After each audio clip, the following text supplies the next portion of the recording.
Hi guys, तो unit 4 का हम पार्ट 2 पढ़ने जा रहे हैं। साइक्रोमीटर क्या होता है और साइकोमेट्रिक चार्ट कैसे रीड करते हैं, उसके लाइंस का मतलब क्या है, ये सब इस लेक्चर में हम देखने वाले हैं। और साइकोमेट्रिक चार्ट से कैसे न्यूमेरिकल क्वेश्चंस को सॉल्व करते हैं विदाउट एनी कैलकुलेशन। ओके, तो ये सब हम इस लेक्चर में देखने वाले हैं। तो चलिए जल्दी से शुरू करते हैं। ओके, तो साइक्रोमीटर होता क्या है? It is a it is a device which used for measuring dry bulb and wet bulb temperature simultaneously. Okay, तो सबसे पहले देखते ही दिखता कैसा है, ठीक है। तो ये जो आपको दिख रहा है ये है हमारा साइक्रोमीटर, ठीक है। इसमें एक थर्मोमीटर यहाँ पे लगा हुआ है, एक थर्मोमीटर यहाँ पे, एक केसिंग है, उस केसिंग में दो थर्मोमीटर लगे हुए हैं, एक यहाँ लगे हैं, एक यहाँ लगे हैं। ये थर्मोमीटर का जो सेंसिबल पॉइंट जो होता है, जिससे सेंस करता है, वो यहाँ बाहर निकला हुआ है, यहाँ भी यहाँ पे बाहर निकला हुआ है। ये जो थर्मोमीटर है इसे हम लोग कहते हैं ड्राई बल्ब थर्मोमीटर।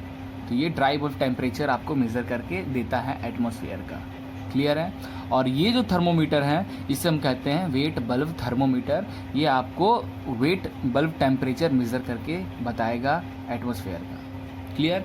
इसका जो ये सेंसिबल पार्ट है इसके ऊपर हम एक कवर लगाते हैं, bulb covered with wetted wick.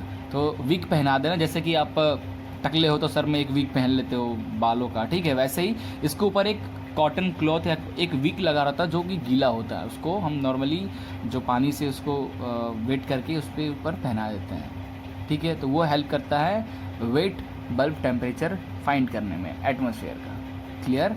तो जनरली ये हमारा 4 टाइप का होता है साइक्रोमीटर। पहला laboratory psychrometer, sling psychrometer, aspirating psychrometer और कंटिन्यूअस साइक्रोमीटर। ओके, तो जनरली जो हम यूज़ करते हैं वो रहता है sling psychrometer. Okay, sling psychrometer. But the sling psychrometer is widely used. It consists of a dry bulb thermometer and a wet bulb thermometer, जैसे कि मैंने आपको अभी बताया, mounted side by side in a protective case that is attached to a handle by a swivel connection. तो ये जो हमारा केसिंग है ये एक हैंडल से कनेक्ट रहता है, इसे हम स्विvel बोलते हैं, ठीक है। इसको क्या करना है, इसको ऐसे पकड़ना है और इसको ऐसे ऐसे घुमाना है। तो ये जो पूरा केसिंग है ये इसके ऐसे ऐसे रोटेट होता है। तो जब भी आपको रीडिंग लेना होता है तो रीडिंग लेने से थोड़ी देर पहले आपको ऐसे करना पड़ता है, उसके बाद फिर वो एग्जैक्ट रीडिंग देता है। फॉर एग्जाम्पल, आप अगर थर्मोमीटर यूज़ करते होगे, ठीक है, थर्मोमीटर जब आप यूज़ करते होगे तो जैसे रीडिंग आ जाता है थर्मोमीटर में, तो उसके बाद वो मरकरी वापस वहाँ नहीं पहुँचता है, तो उसको थोड़ा सा झटकना पड़ता है ऐसे ऐसे करके, तब फिर वो नेक्स्ट टाइम लेने के रेडी होता है। तो वैसे ही सेम यहाँ पे हम इसको रोटेट करते हैं तेज़ी से, ताकि ये जो उसके अंदर मरकरी है वापस अपने ओरिजिनल पोजीशन पे आ जाए, क्लियर है। So that the case can be easily rotated, the dry bulb thermometer is directly exposed to the air.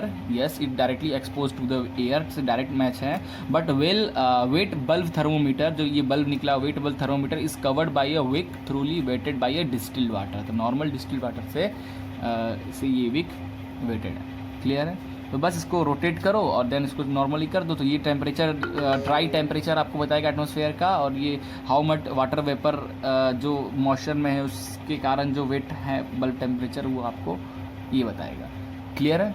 Now अब हम डिस्कस करने वाले हैं psychrometer chart, psychrometric chart, clear है। तो साइक्रोमेट्रिक चार्ट किस काम में आता है, उसको रीड कैसे करते हैं, उसके लाइन का मतलब क्या होता है, वो सब हम यहाँ पे देखने वाले हैं, और एक न्यूमेरिकल भी सॉल्व करेंगे। तो it is a graphical representation of all the necessary moist air properties, ठीक है। तो with the help of graph moist air के जितने प्रॉपर्टीज़ होते हैं, उसके dry wet temperature, dew point temperature, humidity, specific humidity, density of vapour, सब कुछ हम with the help of psychrometric chart के हेल्प से बता सकते हैं, ठीक है। फॉर एयर कंडीशनिंग, और ये generally it is use for air conditioning calculation के लिए यूज़ करते हैं। The values are based on actual measurement verified by thermodynamic consistency. Okay, तो मेरे पास चार्ट है, मैं आपको साइकोमेट्रिक चार्ट दिखाता हूँ, ठीक है। जूम आउट कर लूँ पहले, ये है हमारा साइकोमेट्रिक चार्ट। बाप रे, बहुत कन्फ्यूज़न है ना।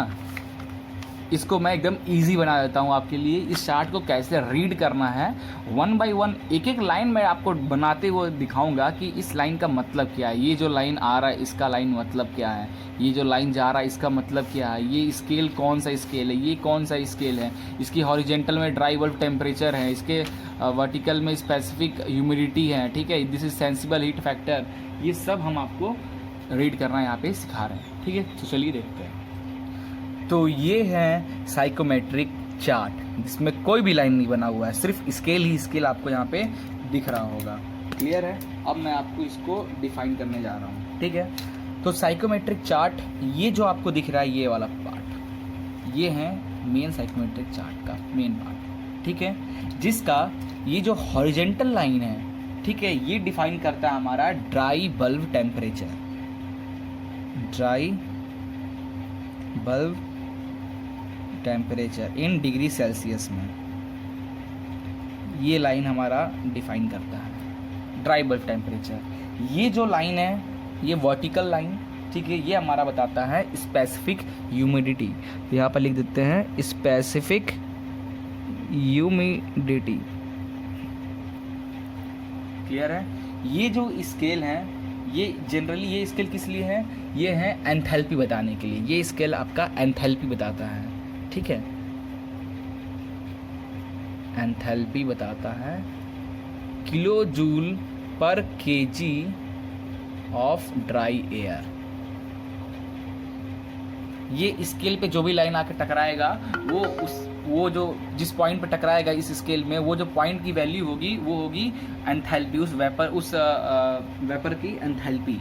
ओके, ये जो स्केल है, इस स्केल पे अगर यहाँ से कोई लाइन जाकर टकरा रहा है, ठीक है, यहाँ से कोई लाइन इस स्केल तक जा रहा है, ठीक है, इस स्केल तक जा रहा है, और जिस पॉइंट पे टकरा रहा है उस पॉइंट की जो वैल्यू होगी वो वैल्यू को हम लोग बोलेंगे vapour pressure in mm of Hg। क्या बोलेंगे? Vapour pressure. वेपर प्रेशर किसमें? mm ऑफ Hg में। क्लियर है? अब एक स्केल ये दिख रहा है, ये स्केल को क्या बोलते हैं? ये हमारा सेंसिबल हीट फैक्टर। इस स्केल पे जब यहाँ से कोई लाइन जाकर टकराएगी और जो उस पॉइंट की जो वैल्यू होगी वो वेपर की क्या होगी? सेंसिबल हीट फैक्टर होगा, ठीक है। लिख देता हूँ मैं यहाँ पे सेंसिबल हीट फैक्टर। क्लियर है? तो सेंसिबल हीट फैक्टर इस पे जो टकराएगी। क्लियर है? तो 1 2 3 स्केल हैं और ये हमारे ग्राफ है। इस ग्राफ से जो भी लाइन जिस पॉइंट पे टकराएगी, इस स्केल पे आकर टकराई तो सेंसिबल हीट फैक्टर होगा उस वेपर का। इस लाइन में टकराई तो उस वेपर के का जो प्रॉपर्टी का कौन सी प्रॉपर्टी, एंथैल्पी बताएगा। इस लाइन पे आकर टकराया तो वेपर प्रेशर बताएगा इन mmHg में। क्लियर है? अब हम स्टार्ट करते हैं। अब ये जो ड्राई बल्ब टेम्परेचर है, ये जो लाइन टेम्परेचर का लाइन है, और ये जनरली जो हमारा चार्ट में जो होता है वो -5 डिग्री सेल्सियस, ठीक है, -5 डिग्री सेल्सियस से 43 डिग्री सेल्सियस तक रहता है, ठीक है, ग्राफ में आपको दिख रहा है, ठीक है। तो -5 डिग्री सेल्सियस से 43 डिग्री सेल्सियस तक ये बताएगा, ठीक है। अलग अलग बहुत लोग ने बनाया है, ठीक है, किसी का -6 से 45 डिग्री तक होता है, किसी का -5 से 43 डिग्री तक होता है, ठीक है। ऐसे अलग अलग बहुत सारे लोग बनाए हैं, बट ये स्टैंडर्ड है, चलेगा, ठीक है। ये टेम्परेचर लाइन है, इसमें मैं और बना देता हूँ, ठीक है। फॉर एग्ज़ाम्पल ये हो गया 0, ये हो गया 5, ठीक है, 5-5 का गैप होता है इनके बीच में, 5-5 का गैप होता है। ये हो गया 10, 15, 20, 25, 30, 35, ठीक है, 40, और ये ले लो 45 ले लो इसको, ठीक है। 40 के बाद 40, कुछ तो मिस्टेक है इसमें, कुछ तो मिस्टेक है, ठीक है, चलेगा। 45, तो इसे 5-5 का गैप होता है टेम्परेचर्स के मेन हेडिंग के बीच में। क्लियर है इतना? अब देखो, ये जो लाइन है, इस लाइन को हम लोग बोलते हैं सैचुरेशन लाइन। क्या बोलते हैं? Saturation line. यहाँ पे आपका जो भी पॉइंट अगर टकराएगा वो टेम्परेचर, सैचुरेशन टेम्परेचर बताएगा। वेट बल्ब का सैचुरेशन टेम्परेचर, ड्यू पॉइंट, ये सब आपका सैचुरेशन टेम्परेचर, ये सब आपका बताएगा, ठीक है। तो ये जो कर्व बना है इसे हम लोग बोलते हैं saturation curve. Saturation curve clear है? इतना चीज़ क्लियर हो गया ना? Dry bulb temperature, specific humidity, sensible heat factor, saturation curve, enthalpy scale, vapour pressure scale. ठीक है, अब देखो ये जो लाइन आपका बन रहा है, ठीक है, ये टेम्परेचर से स्टार्ट हो रहा है, ये सैचुरेशन कर्व पे जाकर टकरा रहा है। ठीक है,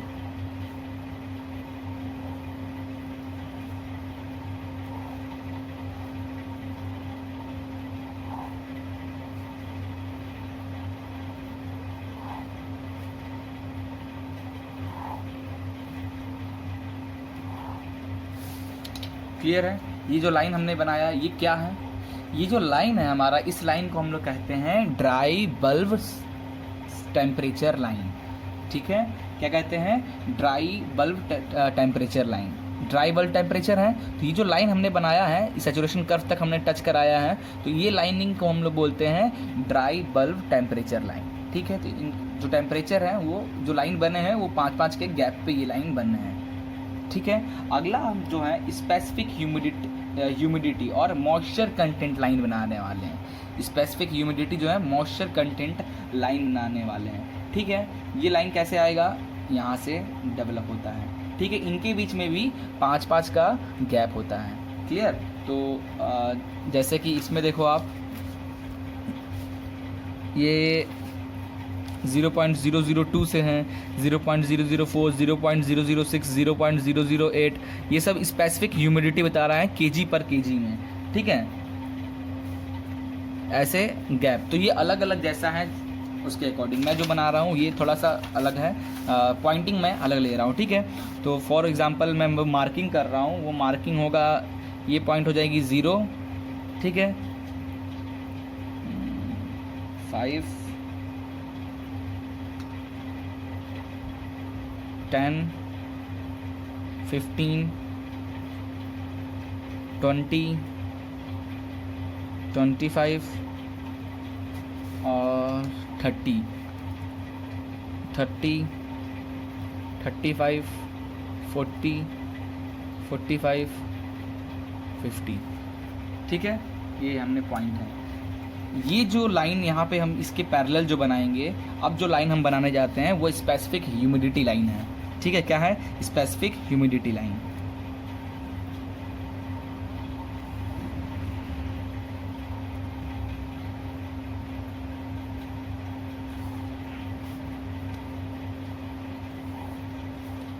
जो कि किससे जाके टकराएगा? सैचुरेशन कर्व से।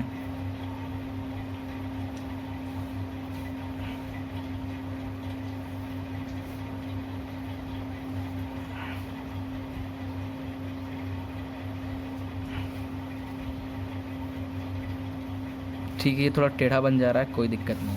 ये जो लाइन है क्या है? स्पेसिफिक ह्यूमिडिटी आपका बताएगा। तो नॉर्मली जो ये लाइन बनता है ये पॉइंट 0 से स्टार्ट होके 30 तक जाता है इन ग्राम पर केजी में। ठीक है, ये जो है हमारा केजी पर केजी में है, इसलिए पॉइंट में चल रहा है। ओके, ये मैंने 50 तक बना दिया है, बट इसको आप माइंड में रखो, 0 से 30 तक ही डिस्ट्रीब्यूट करना है। 0 से 30 तक डिस्ट्रीब्यूट करना है। ठीक है, और इक्वल गैप के में डिस्ट्रीब्यूट करना है, और 0 से 30 ग्राम पर केजी। ठीक है, केजी पर केजी में अगर डिस्ट्रीब्यूट करोगे तो आप ये, तो आप बस समझने के लिए कर लो, क्योंकि चार्ट तो यही ओरिजिनल है। ठीक है, इसी के अकॉर्डिंग आपको काम करना है, ये बस समझाने के लिए मैं आपको बना रहा हूँ। ओके, अब इसके हेल्प से फॉर एग्जांपल आपके पास कोई क्वेश्चन है, बता रहा है कि एयर है, ठीक है, उसकी एयर है 25 डिग्री सेल्सियस पे, एयर की ह्यूमिडिटी है कितना? 45 ह्यूमिडिटी है। तो 25 पे 25 डिग्री सेल्सियस पे कितनी ह्यूमिडिटी है? 15 की ह्यूमिडिटी है। तो ये पॉइंट मिला आपको। ठीक है, ये पॉइंट मिला। अब इस पॉइंट पे आपको क्या क्या वैल्यू निकालने को बोल देगा? बताओ, इंथैल्पी बताओ। तो इस पॉइंट से एक पैरेलल लाइन ऐसे ड्रॉ करना है। ठीक है, इसमें जाकर कहीं टकराएगा तो वो हो जाएगी उसकी एंथैल्पी। क्लियर है? और ये जो लाइन यहाँ आ रहा है इसको और एक्सटेंड कर दोगे तो बता देगा वेपर प्रेशर, उस एयर का वेपर प्रेशर बता देगा, तो उसकी एंथैल्पी पता चलेगी, उसकी वेपर प्रेशर पता चल गया। क्लियर? और ये जो पॉइंट है ये आपका बता देगा ड्यू टेम्परेचर, ठीक है। अब देखिए ये सैचुरेशन लाइन पे, ठीक है, इस सैचुरेशन कर्व पे कोई भी पॉइंट हो जहाँ पे आपका dry bulb temperature at this point dry bulb temperature और ड्यू पॉइंट टेम्परेचर सेम हो जाएगा। मतलब अगर ड्राई बल्ब टेम्परेचर ये जहाँ पे ये 0 डिग्री से स्टार्ट हो रहा है, यहाँ पे आकर टच है, तो यहाँ पे जो ड्यू पॉइंट टेम्परेचर होगा इस कर्व पे 0 होगा, यहाँ पे भी ड्यू पॉइंट टेम्परेचर 5 होगा, यहाँ पे 10 होगा सैचुरेशन कर्व पे। तो क्या क्या डिस्कस होकर लिया हमने, dry bulb temperature, specific humidity, due point temperature discuss कर लिया। अब हम जो ड्रॉ करने वाले हैं वो है वेट बल्ब टेम्परेचर लाइन। तो वेट बल्ब टेम्परेचर लाइन क्या होता है, ठीक है। अब इससे आपको एक कर्व लाइन ड्रॉ करना है। देखो इसमें आपको दिखाते हैं वेट बल्ब टेम्परेचर लाइन, ठीक है।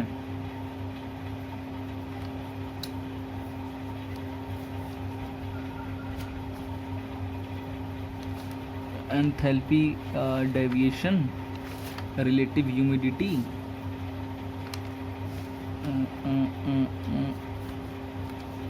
Wet bulb temperature line. Okay, ये जो लाइन है, ये जो लाइन दिख रहा है, इससे जो होकर ये लाइन आ रहा है, इससे जो होकर ये लाइन ऐसे ऐसे आ रहा है, पूरी एक एंगल पे है, ठीक है। इस एंथैल्पी से जो ये होकर आ रहा है, ये जो लाइन है, ये सारे जो लाइन है वो क्या बता रहा है, वेट बल्ब टेम्परेचर बता रहा है, ठीक है। क्या बता रहा है, वेट बल्ब टेम्परेचर और सैचुरेशन टेम्परेचर, ये सब आपका बता रहा है। तो वो लाइन हम ड्रॉ करते हैं, क्लियर है। तो वो लाइन हम ड्रॉ करते हैं आपके सामने, जस्ट वेट, ठीक है, कुछ इस तरीके से।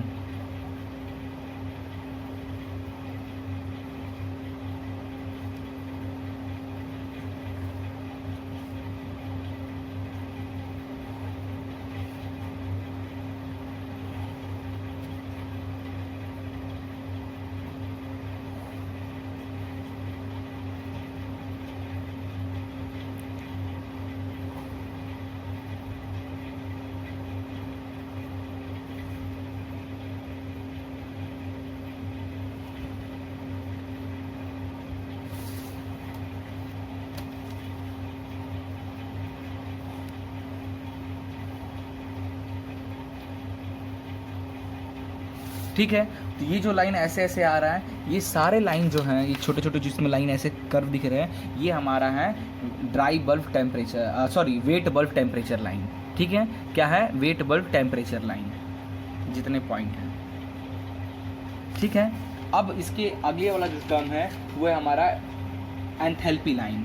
अब ये जो लाइन है हमारा, इस पे जाके जो हमारा ड्राई बल्ब लाइन आ रहा है, वेट बल्ब लाइन आ रहा है, उसको एक्सटेंड कर दोगे आप, तो जो जाके इससे टकराएगा तो वो हमें बता देगा एंथैल्पी पॉइंट।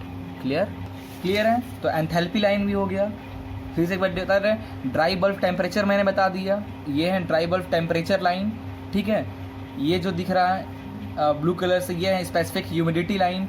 ये जो आपका बता रहा है, ये सैचुरेशन कर्व, यहाँ पे जो पॉइंट इससे आके मिल रहा है, ये सब ड्यू पॉइंट है, ठीक है। ये जो लाइन ऐसे इंक्लाइंड है, ये हमारा क्या बता रहा है, that is called enthalpy, wet bulb temperature line, ठीक है। और उसको एक्सटेंड कर दो, उसके पैरेलल या उसको एक्सटेंड करके इस लाइन स्केल पे मिला दोगे तो आपका एंथैल्पी बता देगा, ठीक है। इस लाइन को, जो ब्लू वाली लाइन को एक्सटेंड करके कर दोगे तो वेपर बता देगा। क्लियर है। अब हमारा 2-3 चीज़ और बचा हुआ है, that is called specific volume line, ठीक है। और हमारा बचा है relative humidity line. Specific volume line क्या होता है, ये इतना इंक्लाइंड है ना, इससे थोड़ा कम इंक्लाइंड रहता है। बोले तो ये अगर ये 80 डिग्री 90 डिग्री पे 45 डिग्री पे इंक्लाइंड है, तो इससे कम इंक्लाइंड में 30 डिग्री पे जो इंक्लाइंड लाइन होंगे वो हमारा बताएगा, that is called specific volume line, ठीक है। तो उसको भी मैं ड्रॉ करता हूँ। तो इसमें कहाँ पे है, तो ये जो डार्क दिख रहा है ना, ये डार्क, ये स्पेसिफिक वॉल्यूम लाइन है, ठीक है। क्या है, स्पेसिफिक वॉल्यूम लाइन। तो ये कुछ इस तरीके का बना रहता है, थोड़ा सा कम इंक्लाइंड ऐसा।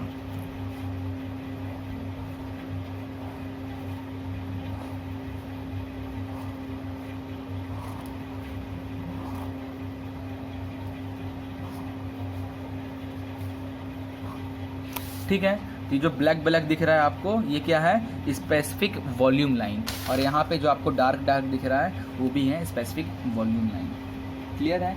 अब ये जो कर्व, अब देखो ध्यान से देखोगे, ये लाइन ऐसे ऐसे जा रही है, ये सब लाइन देखो, ये सब लाइन ऐसे ऐसे जा रही है। ये लाइन क्या बता रहा है? ये लाइन आपका बता रहा है that is called relative humidity line.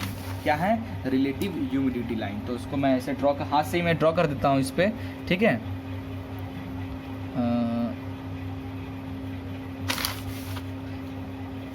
ठीक है, यहाँ से है तो हाथ से मैं ड्रॉ करता हूँ ऐसे।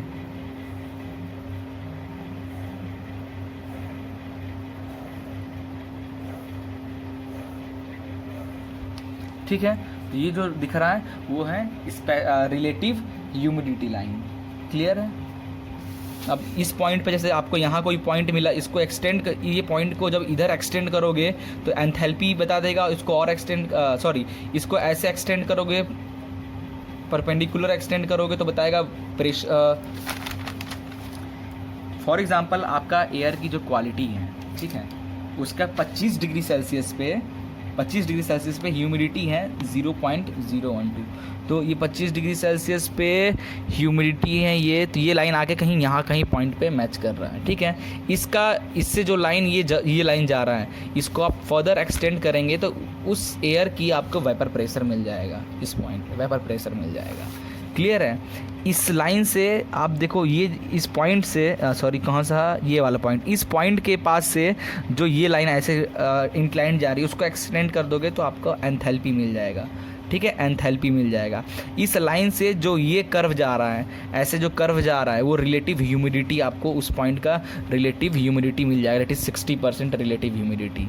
ठीक है, और ये जो लाइन है 10%, 20%, 30% रिलेटिव ह्यूमिडिटी, 40%, 50%, 60% ऐसा लिखा हुआ है इस पर। ठीक है, 10, 15, 20 ये रिलेटिव ह्यूमिडिटी आपको उस पॉइंट का मिल जाएगा। और फिर इस लाइन को इधर एक्सटेंड कर दोगे इस स्केल पे, तो इस स्केल पे जो पॉइंट मिलेगा वो होगा sensible heat factor of that air. तो कैसे रीड करना है, सारे पॉइंट क्लियर हो गया ना। ठीक है, अब हम एक न्यूमेरिकल करके आपको दिखाते हैं। ये मैं खुरमी का बुक एग्जांपल पे ले रहा हूँ और इसमें एक न्यूमेरिकल है। For a sample of air having 22 degree Celsius is DBT. ठीक है, डीबीटी दिया है, क्या है? ड्राई बल्ब टेम्परेचर, डीबीटी दिया है। रिलेटिव ह्यूमिडिटी 30% दिया हुआ है at barometric pressure 760 mm of Hg पे। Calculate vapour pressure, humidity ratio, vapour density और enthalpy. Verify your result by psychometric chart. ठीक है, तो आपका डीबीटी दिया हुआ है और रिलेटिव ह्यूमिडिटी 30% दिया हुआ है, रिलेटिव ह्यूमिडिटी, बैरोमेट्रिक प्रेशर दिया हुआ है, वेपर प्रेशर कैलकुलेट करना है। तो वेपर प्रेशर कैलकुलेट करना है और टेम्परेचर कितना 22 डिग्री सेल्सियस। तो स्टीम टेबल से 22 डिग्री सेल्सियस पे आप क्या निकाल लोगे? अपना प्रेशर निकाल लोगे। ठीक है, तो स्टीम टेबल से 22 डिग्री सेल्सियस पे कितना है प्रेशर? 0.02643, 0.0264, थोड़ा बहुत हल्का चेंज बार। ठीक है, ये निकल गया वेपर प्रेशर आपका। ठीक है, वेपर प्रेशर निकल गया। Now we know that the relative humidity हमें पता है, क्वेश्चन में दिया है। तो रिलेटिव ह्यूमिडिटी का फॉर्मूला क्या होता है? PV/PS, water vapour, partial pressure of water vapour upon partial pressure of water vapour eight saturated point. ठीक है, तो एट सैचुरेटेड पॉइंट पे भी हमारा ये कैसे निकलेगा? एट सैचुरेशन पॉइंट पे प्रेशर, ओके, जो हमने वैल्यू 22 किया है, ये सैचुरेशन पॉइंट, ये जो टेबल है सैचुरेशन वाला है, तो ये हमारा सैचुरेशन प्रेशर निकल के आया है। क्लियर। तो रिलेटिव ह्यूमिडिटी दिया है, सैचुरेशन प्रेशर दिया है, दोनों को पुट करो तो आपका वाटर का vapour pressure, partial pressure of water vapour का निकल गया, ये निकल गया। नाउ ह्यूमिडिटी रेशियो क्या होता है? We know that the humidity ratio 0.622 PV/PV होता है। क्लियर है। अगर आपको मैं अपने नोट्स में दिखाऊं तो अगर आप भूल गए हो, मेरे से अगर पढ़ रहे तो ह्यूमिडिटी रेशियो 0.622 PV/PV। नोमेनक्लेचर थोड़ा अलग है, जो मैं ये बताया था इस बुक के अकॉर्डिंग, इसका अलग है, हमारा अलग है। PT मतलब total partial pressure of atmosphere और V वाटर वेपर का प्रेशर। तो वाटर वेपर प्रेशर अभी आपने जस्ट कैलकुलेट किया और टोटल प्रेशर कितना होगा? जो एटमॉस्फेरिक प्रेशर होगा 760 mmHg। ठीक है, और उसको 1.012 बार में कन्वर्ट हो जाएगा। ठीक है, तो PB 1.013 ये बार में कन्वर्ट हो जाएगा, नॉर्मल एटमॉस्फेरिक प्रेशर। ठीक है, इसको सॉल्व कर दो तो आपका ह्यूमिडिटी रेशियो निकल गया। नाउ वेपर डेंसिटी का फॉर्मूला अभी पिछले भी न्यूमेरिकल जो बताया था उसमें बताया था ये फॉर्मूला है। W आपका क्या है, अभी आ गया, वैल्यू पुट कर दो। PV कितना है, बैरोमेट्रिक प्रेशर, ये 760 mmHg दिया है। 760 mmHg को 133.3 से मल्टीप्लाई करोगे तो न्यूटन पर मीटर क्यूब में बदल जाएगा, न्यूटन पर मीटर स्क्वायर में बदल जाएगा। और उसमें जब आप 10⁵ से जब इसको डिवाइड करोगे तो वो बार में कन्वर्ट हो जाएगा, ठीक है, क्योंकि 1 बार is equal to 10⁵ newton per mm square, newton per metre square, ठीक है। तो हमारा आ गया, ठीक है, ये वैल्यू पुट कर दिया। PV हमारा जस्ट अभी निकला था, PV पुट कर दिया। RA 287 नॉर्मली होता है, TD टेम्परेचर 22 में 273 डिग्री के प्लस कर दो, क्योंकि 287 आप लियो केल्विन में ही लियो वैल्यू। RA कैरेक्टरिस्टिक गैस कांस्टेंट है, सो केल्विन में आप लियो 287, अदरवाइज वैल्यू अलग होता। केल्विन में है तो सेल्सियस को केल्विन में चेंज करने के लिए 273 से पहले प्लस कर दो, तो ये निकल गया वेपर डेंसिटी। एंथैल्पी, तो एंथैल्पी निकालने का फॉर्मूला ये याद है, सारे वैल्यू। TD आपका 22, W आपने निकाला, HFG with the help of steam table, तो स्टीम टेबल के हेल्प से एट 3.8 डिग्री सेल्सियस, ठीक है। तो आपको HF फाइंड करने के लिए आपको ड्यू पॉइंट टेम्परेचर पता होना चाहिए। तो ड्यू पॉइंट टेम्परेचर कैसे निकलेगा, ड्यू पॉइंट टेम्परेचर निकालने के लिए आपको जो partial pressure of water vapour का जो है, वाटर वेपर का आप जो निकालो 0.007, इसके हेल्प से आपको ड्यू पॉइंट टेम्परेचर निकल जाएगा। तो PV प्रेशर कितना है 0.07, तो 0.07 पे 0.0079, 0.0075 के बाद ये, तो 3 के बाद का बीच वाला पॉइंट है इन दोनों के, 3.5 ले अप्रॉक्सीमेट। तो टेम्परेचर 3.5 या 3.8 डिग्री सेल्सियस ले लो, तो 3.8 डिग्री सेल्सियस उसी टेम्परेचर पे आपका HFG क्या होगा, ठीक है। तो यहाँ पे से देख लेते हैं HFG क्या है। HFG 3 का HFG है हमारा इतना, और 4 का है इतना, इन दोनों को प्लस करके 2 से डिवाइड कर दो तो इसके बीच वाला पॉइंट निकल जाएगा, जो भी निकलेगा अप्रॉक्सीमेट इसके आसपास होगा, ठीक है। तो ये आपका ये निकल गया, वैल्यू पुट कर दो तो आपका डायरेक्ट निकल जाएगा एंथैल्पी। ये तो कैलकुलेशन से हुआ। अब with the help of chart कैसे करें, तो नाउ अब देखो चार्ट के हेल्प से आपका the initial condition of air is 22 degree Celsius, dry bulb temperature है और ह्यूमिडिटी 30%, 22 डिग्री सेल्सियस 30%, तो 22 डिग्री सेल्सियस और 30% रिलेटिव ह्यूमिडिटी जो दिया है उस पे आइए ग्राफ में देखते हैं। टेम्परेचर कितना है 22 डिग्री सेल्सियस, मतलब 20, 21, 22, ये 22, ठीक है। रिलेटिव ह्यूमिडिटी 30%, तो 10% का लाइन, 15% का लाइन, 20 का लाइन, 25 का लाइन, 30 का लाइन। तो 30 का लाइन इससे कहाँ मैच कर रहा है, इस पॉइंट पे, इस पॉइंट पे ये मैच कर रहा है, ठीक है। मैं इसको कलर करता हूँ, इस पॉइंट पे मैच कर रहा है, ठीक है। अब ये जो लाइन इससे ये क्रॉस होके जा रहा है, इसको आप यहाँ तक लाओ और इसको इसी पैरेलल में ऐसे एक्सटेंड करो। जिस पॉइंट पे आ रहा है वो पॉइंट क्या बता रहा है आपका, लगभग ये 5.9 तक आ रहा है, ठीक है। हाँ, लगभग 5.9 या 5.5 तक आ रहा है, किसमें, mmHg में। तो देखो इसका भी ये वो निकल जाएगा, अब क्या निकल जाएगा, वेपर प्रेशर, ठीक है। PV निकल गया डायरेक्ट, आपका PV निकल गया विदाउट कैलकुलेशन। तो 5.94 इसमें दिख रहा है और इसके अकॉर्डिंग आ रहा है 5.5 ही आ रहा है, कोई बात नहीं। इसमें 133.3 का मल्टीप्लिकेशन कर दोगे तो न्यूटन पर मीटर स्क्वायर में बदल जाएगा, 10⁵ से इसको डिवाइड कर दोगे तो वो बार में बदल जाएगा। तो इतना बार आपका निकल गया PV, इतने बार में, ठीक है।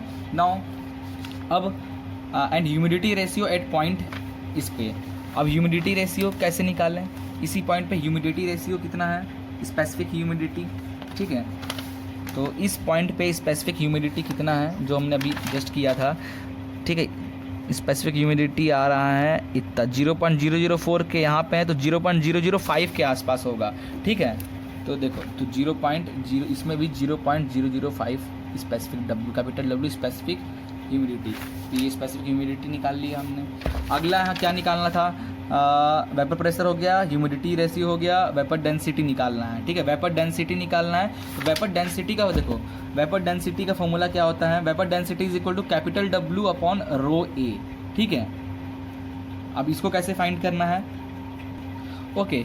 अब वेपर डेंसिटी निकालने के लिए फॉर्मूला क्या होता है, specific humidity upon specific volume of air, vapour density निकालने के लिए स्पेसिफिक वॉल्यूम ऑफ एयर निकालना है। तो स्पेसिफिक डब्ल्यू तो निकाल चुके हैं, स्पेसिफिक वॉल्यूम ऑफ एयर बस निकालना है। कैसे निकालना है? तो इसमें जो हमने बताया था क्या, जो ब्लैक वाली लाइन है जो कम इंक्लाइंड है, वो जो लाइन हमारा है वो क्या है, स्पेसिफिक वॉल्यूम लाइन। जो ब्लैक डार्क ब्लैक दिख रहा है स्पेसिफिक वॉल्यूम लाइन का है। तो हमारा इस पॉइंट पे ये लाइन स्पेसिफिक वॉल्यूम लाइन का आ रहा है, ये बता रहा है 0.84 मीटर क्यूब पर केजी। ठीक है, तो 0.84 मीटर क्यूब पर केजी, और ये थोड़ा आगे हैं तो 0.84 तो 8586 ऐसे ले लो। ठीक है, तो इसमें जो आया है 0.843। ठीक है, उसके आगे पीछे तो थोड़ा सा आगे हैं, 0.843 केजी पर मीटर क्यूब। तो ये केजी, ये आ गया आपका रो ए की वैल्यू। तो W से रो ए की वैल्यू जो अभी आया है उसको डिवाइड कर दोगे तो आपका वेपर डेंसिटी निकल गया। क्लियर, वेपर डेंसिटी आपका फाइनल हो गया। अब क्या बच गया है, एंथैल्पी। एंथैल्पी कैलकुलेट करना है। तो एंथैल्पी कैसे कैलकुलेट करेंगे? देखो, इस पॉइंट से जो ये लाइन जा रहा है, इस पॉइंट से जो लाइन ऐसे पैरेलल जा रहा है और ये एंथैल्पी वाला जो स्केल है इस पे जाके टकरा रहा है, तो वो एंथैल्पी। तो इस पॉइंट से जो लाइन जा रहा है 35 से पहले हैं तो 34 के आसपास। देखो बुक में क्या आंसर है, 34। तो स्पेसिफिक एंथैल्पी 34.8। तो देखो, तो आपने एंथैल्पी कैलकुलेट करके निकाला था कितना, 34.74। तो बस हम डायरेक्ट ग्राफ से निकाल लिए। ठीक है, वॉल्यूम डेंसिटी कितना आया था, इतना आया था तो निकाल लिए। ह्यूमिडिटी रेशियो 0.049 आया था। ह्यूमिडिटी रेशियो का है ये, इसको हमने इधर एक्सटेंड किया तो ये पॉइंट हमारा ह्यूमिडिटी रेशियो बता दिया। ठीक है, वेपर प्रेशर, तो ये जो पॉइंट हमारा मिला इसको इधर एक्सटेंड कर दिया, इस स्केल तक ले आया तो वेपर प्रेशर हमें मिल गया। क्लियर, तो देख लिया कैसे साइकोमेट्रिक चार्ट को यूज़ करते हैं। तो ऐसे ही बहुत सारे क्वेश्चंस आएंगे, तो कैलकुलेशन से ना करना हो तो डायरेक्ट साइकोमेट्रिक चार्ट खोलना। दो प्रेशर आपको दो पॉइंट आपको पता होना चाहिए, एक इधर का कोई पॉइंट और एक कोई भी पॉइंट दो, चाहे ये वाला का कोई पॉइंट पता हो और इसका पता हो, किसी का भी दो लाइन का, बस दो लाइन का पॉइंट आपको, चाहे ये लाइन का पता हो, ये लाइन और ये लाइन का पता हो, तो दो पॉइंट मिले तो आपको एक ऐसा दो पॉइंट के बीच का एक टकराव आपको मिल जाएगा, वो पॉइंट मिल जाएगा। ठीक है, उस पॉइंट के हेल्प से आप सब कुछ निकाल सकते हो साइकोमेट्रिक चार्ट में। जैसे मैंने निकाला क्या, टेम्परेचर और ह्यूमिडिटी, रिलेटिव ह्यूमिडिटी जो था परसेंटेज में 30% वाला था, इसको मैंने इधर लाया, इधर मिलाया, ये पॉइंट मिले। इस पॉइंट से मैंने वेपर प्रेशर निकाल लिया, एंथैल्पी निकाल लिया, स्पेसिफिक ह्यूमिडिटी निकाल लिया, और उसके बाद आपका स्पेसिफिक वॉल्यूम जो है वो निकाल लिया, सब तो कैलकुलेट हो गया। ठीक है, तो ये था मेन चीज़, तो थोड़ा ध्यान देना इस पर। ठीक है।